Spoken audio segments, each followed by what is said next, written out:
بسم اللہ الرحمن الرحیم، السلام علیکم۔ آج کی سب سے بڑی خبر یہ ہے کہ پاکستان مسلم لیگ نواز،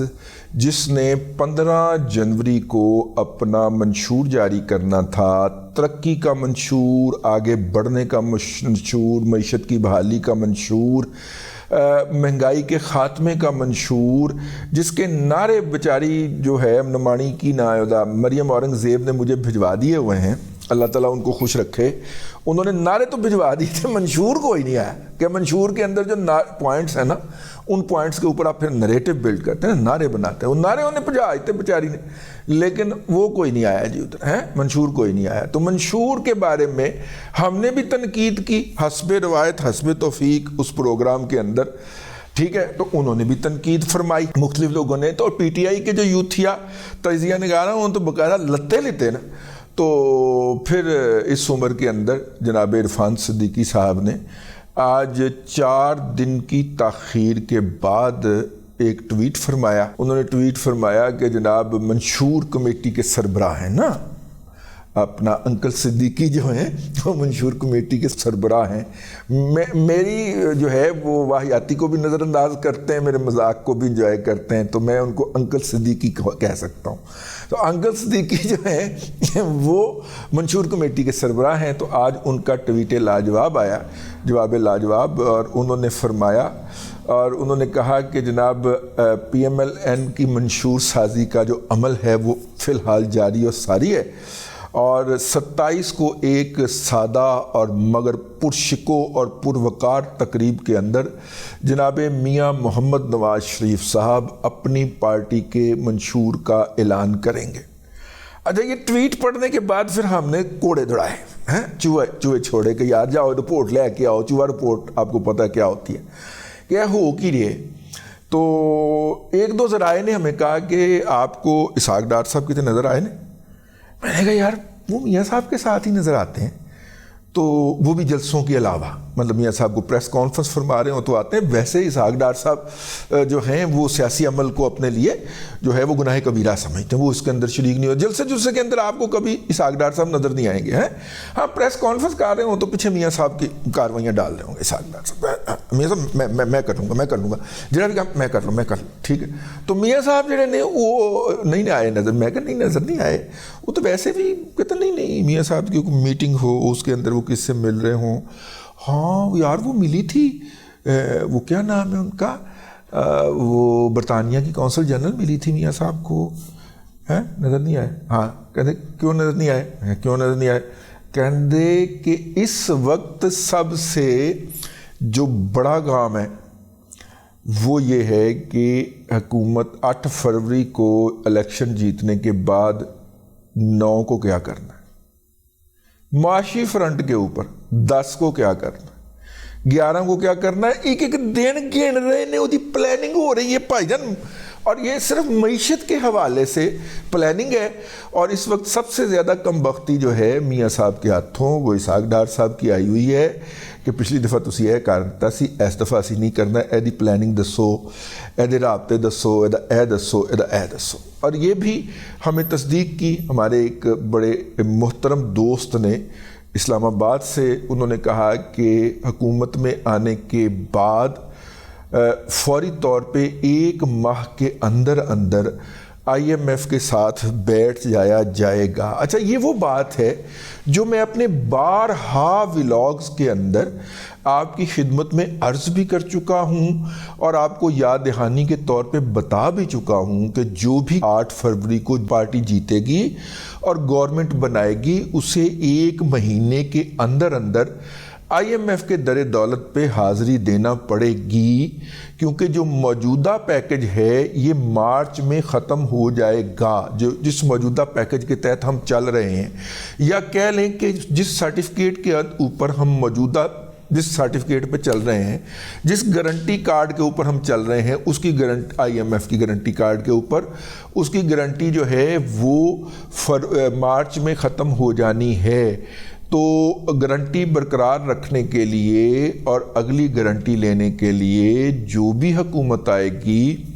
اسے 1 ماہ کے اندر آئی ایم ایف کے پاس جانا ہوگا اور اپنے ارادوں کا اظہار کرنا ہوگا تاکہ جنہوں نے پاکستان کو قرض دے رکھا ہے یا جو دینے کا ارادہ رکھتے ہیں یا سیلاب زدگان کے لیے جو عالمی امداد آئی تھی 15.5 ارب پونے 16 ارب ڈالر کی پونے 16 ارب ڈالر بڑی بڑی اماؤنٹ ہوتی ہے کہ اس کے ذریعے جو سندھ کے علاقے میں سیلاب آیا تھا اور سال سال پانی نہیں نکلنے دیا تھا جناب آصف علی زرداری صاحب نے، پھر وہ ہم نے اپنی تباہی دکھا کے تو بھیک مانگی نا جی، تو وہ بھیک ہمیں مل گئی اور اس بھیک نے اب خرچ ہونا ہے۔ ایسے کلوں تو بلاول کہندا میں 38 لاکھ گھر بناواں گا، وہ بلا کہاں سے کہتا ہے؟ ایتھوں کہتا ہے، ٹھیک ہے نا۔ آہو ویسے بلاول بھائی، بلاول صاحب، ٹھیک ہے، ویسے میں تو آپ کو پیار سے بلاول موٹو ہی کہوں گا لیکن آپ مائنڈ نہ کر جائیں، اس لیے بلاول صاحب، جناب بلاول بھٹو زرداری صاحب، میں عرض کر دوں آپ کی خدمت میں، یہاں پہ ایک صاحب تشریف لائے تھے جو 50 لاکھ گھر بنانے کی بات کرتے تھے، ان کے ساتھ ہوئی کتے والی ہے، ویسے بہت بری ہوئی ہے۔ وہ 50 لاکھ گھر بنانے کا وعدہ کر کے آئے تھے، 50 گھر نہیں بنا سکے وہ، ٹھیک ہے۔ تو اس لیے آپ نے ٹھیک ہے ان سے سبق سیکھا ہے، آپ نے 50 لاکھ کا دعویٰ نہیں کیا، آپ نے 38 لاکھ کا دعویٰ کر دیا ہے، لیکن سر یہ گھروں والا چیپٹر کلوز ہی رہنے دیں تو زیادہ مناسب نہیں ہے۔ اس کی بجائے آپ اپنا بیانیہ یہ اگر ڈیولپ کر لیتے ہیں کہ ہر وہ شخص جس کا پچھلے سیلاب کے اندر گھر گرا تھا ہم اس کا گھر بنائیں گے، اب ہر وہ شخص کر کے یہ فگر نہ دیں، یہ بعد میں اوپر بڑھ جاتا ہے۔ یہ دیکھ لینا وہ جیل میں بیٹھا، اڈیالہ میں بیٹھا ہوا، اور آپ ہمارے پبلو ہیں، ہم آپ کو نہیں دیکھ سکتے جیل میں جاتے ہوئے۔ ویسے بھی آپ کے ابا نے جتنی جیل بھگتنی تھی بھگت لی، آپ کے پورے خاندان کی طرف سے جتنی جیل بھگتی جانی تھی وہ آپ کے ابا نے بھگت لی، اس لیے آپ اس کو فگر کو رہنے دیں سائڈ کے اوپر۔ آپ یہ کہیں نا کہ ہم ہر اس بندے کا گھر بنائیں گے جس کا گھر سیلاب میں گرا یا متاثر ہوا، ٹھیک ہے۔ یہ زیادہ کمپریہنسو لگتا ہے، بھلے وہ لاکھ گھر ہوں، بھلے وہ کروڑ گھر ہوں، ٹھیک ہے، ہم آپ کا گھر بنائیں گے۔ تو یہ تھوڑا سا میں تو گزارش ہی کر سکتا ہوں نا، مجھے پیارا لگتا ہے بلاول، تو میں اس کو ریکویسٹ ہی کر سکتا ہوں، بھائی سجیشن ہی دے سکتا ہوں، سو اپنے ولاگ کے ذریعے دے رہا ہوں۔ لیکن coming back to that topic, اب جناب مسئلہ یہ ہے کہ اگر آپ کو یاد ہو تو میں نے آپ سے عرض کیا تھا کہ اس کو آئی ایم ایف کے پاس جانا پڑے گا۔ یہ کلیئرٹی ہونی کیوں ضروری ہے؟ پہلے تو بات یہ ہے کہ آئی ایم ایف کے پاس جانا کیوں ضروری ہے؟ آئی ایم ایف کے پاس اس لیے جانا ہے کہ آئی ایم ایف ہمارے ہاتھ کے اوپر ٹھپا لگائے گا، مہر لگائے گا اور سرٹیفکیٹ جاری کرے گا کہ اچھے بچے نے یہ جو عمران احمد خان نیازی جیسے لگڑ بگڑ جو کہ سٹیج پہ کھڑے ہو کے کہتے ہیں کہ یہ پاکستان کو پیسے نہ دیجیے گا، یہ بوریاں بھر کے باہر لے جاتے ہیں، تو یہ وہاں پہ یہ تاثر جاتا ہے کہ جیسے پاکستان جو ہے وہ قبل از مسیح کا کوئی ملک ہے، وہاں پہ لوگ پتے پہن کے پھرتے ہیں، جھنگا لالا ہور جھنگا لالا ہور کرتے ہیں، لڑکیوں کو بالوں سے پکڑ کے انہوں نے عورتوں کو گھسیٹا ہوتا ہے اور عورتوں نے بھی کوئی کپڑے شپڑے پہننے کا تکلف نہیں کیا ہوا تھا۔ اس طرح کی کچھ صورتحال ہے پاکستان کے، ٹھیک ہے۔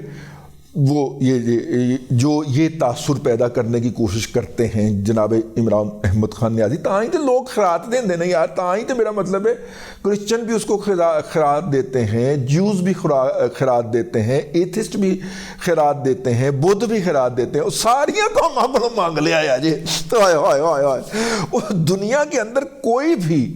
خدا کو ماننے والا یا نہ ماننے والا اس نے چھوڑا نہیں ہے جس سے اس نے بھیک نہ مانگی ہو، ساری اقوام سے اس نے بلا تفریق جی انہوں نے مانگا ہے اور ان سے مانگ کے لائے اور لا کے عیاشی کی۔ اینی ہاؤ پاکستان کو آئی ایم ایف کے پاس اس لیے جانا ہے کہ اسے سرٹیفکیٹ چاہیے،